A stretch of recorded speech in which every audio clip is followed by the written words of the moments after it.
ओम गण गणपतये नमः।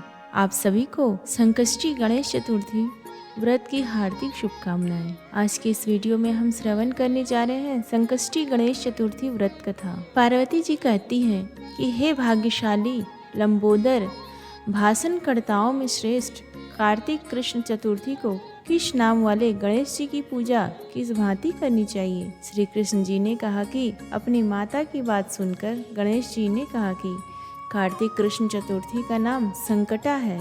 उस दिन पिंग नामक गणेश जी की पूजा करनी चाहिए। पूजन पूर्वोक्त रीति से करना उचित है। भोजन एक बार करना चाहिए।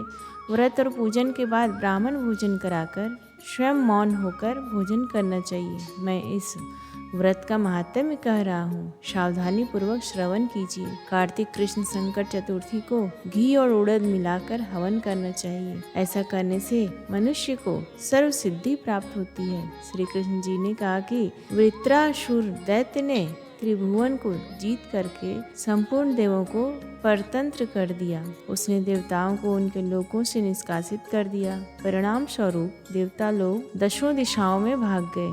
तब सभी देव इंद्र के नेतृत्व में भगवान विष्णु के शरणागत हुए।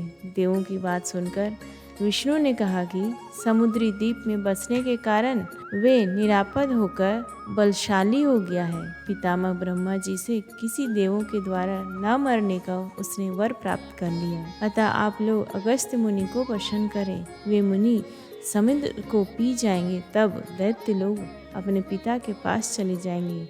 आप लोग सुखपूर्वक स्वर्ग में निवास करने लगेंगे। अतः आप लोगों का कार्य अगस्त्य मुनि की सहायता से पूरा होगा। ऐसा सुनकर सब देवगण अगस्त्य मुनि के आश्रम में गए और स्तुति द्वारा उन्हें प्रसन्न किया। मुनि ने प्रसन्न होकर कहा कि हे देवताओं, डरने की कोई बात नहीं है। आप लोगों का मनोरथ निश्चय ही पूरा होगा।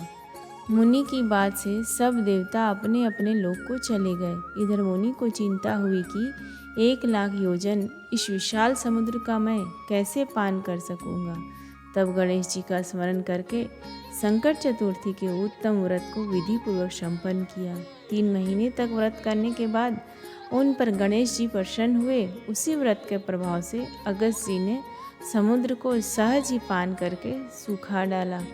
यह उसी व्रत का प्रभाव था कि अर्जुन ने निवात कवच आदि संपूर्ण दैत्यों को पराजित कर दिया। गणेश जी की इस बात से पार्वती जी अत्यंत प्रसन्न हुई कि मेरा पुत्र विश्व वंद्य और सर्व सिद्धियों का प्रदाता है। कृष्ण जी कहते हैं कि हे महाराज युधिष्ठिर, आप भी चतुर्थी का व्रत कीजिए। इसके करने से आप शीघ्र ही सब शत्रुओं को जीतकर अपना राज्य पा पाएंगे। श्री कृष्ण के आदेशानुसार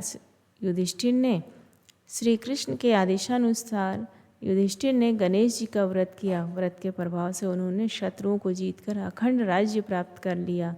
केवल कथा श्रवण करने से ही हजारों अश्वमेघ और सैकड़ों वाजपेयी यज्ञ का फल प्राप्त होता है।